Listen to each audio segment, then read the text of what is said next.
టాలీవుడ్ లో Sankranti race interesting గా మారింది. ముగ్గురు బిగ్ స్టార్స్, ఇద్దరు యంగ్ హీరోల సినిమాలు సంక్రాంతి బరిలో నిలుస్తున్నాయి.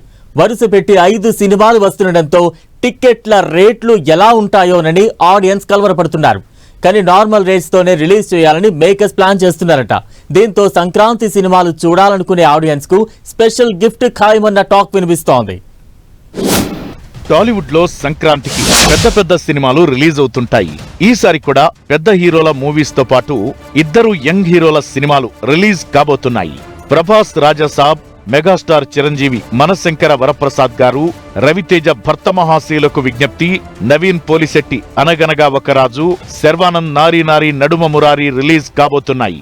ముగ్గురు బిగ్ స్టార్స్, ఇద్దరు యంగ్ హీరోల సినిమాలు 3 రోజుల వ్యవధిలోనే థియేటర్లలోకి రానున్నాయి. దీంతో సంక్రాంతికి సినిమా ఆడియన్స్ కి పండగే.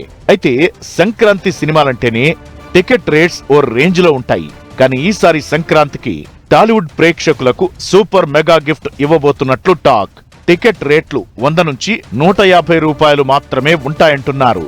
గతంలో అయితే సంక్రాంతి సినిమాలకు సింగిల్ స్క్రీన్ లో 250 నుంచి 300, మల్టీప్లెక్స్ లో 500 నుంచి 600 రూపాయల వరకు టికెట్ రేటు ఉంటుంది. ప్రొడ్యూసర్లు ప్రభుత్వం నుంచి స్పెషల్ పర్మిషన్ తెచ్చుకుని ఈ హైక్లు చేసుకుంటూ ఆడియన్స్ కు షాక్ ఇస్తుండేవారు. ఈసారి మాత్రం సినీ లవర్స్ కు సంక్రాంతి సర్ప్రైజ్ గిఫ్ట్ ఖాయమంటున్నారు. టికెట్ రేట్లు సింగిల్ స్క్రీన్ లో కేవలం 100 రూపాయలు, మల్టీప్లెక్స్ లో 150 రూపాయలు మాత్రమే ఉంటాయని ఇండస్ట్రీలో టాక్ ఆఫ్ ది టౌన్ అయింది. ఎందుకంటే ఈ సంక్రాంతి సీజన్ లో 5-6 మెగా మూవీస్ క్లాష్ అవుతున్నాయి. ప్రేక్షకులు అన్ని సినిమాలు చూడాలని, బడ్జెట్ బర్డెన్ కాకుండా ఎంజాయ్ చేయాలని ప్రొడ్యూసర్లు, డైరెక్టర్లు కలిసి ఈ నిర్ణయం తీసుకున్నారట. మరి ఇది నిజమా లేక గాసిపా అనేది టాలీవుడ్ పెద్దలే చెప్పాలి. అయితే ఇప్పటికే కొన్ని సినిమాలు 99 రూపాయలకే సింగిల్ స్క్రీన్ టికెట్ రేట్ పెట్టిన సందర్భాలున్నాయి. సో సంక్రాంతికి కూడా ఇలానే చేస్తే మాత్రం టాలీవుడ్ బాక్స్ ఆఫీస్ ఫుల్ అవ్వడం ఖాయమంటున్నారు.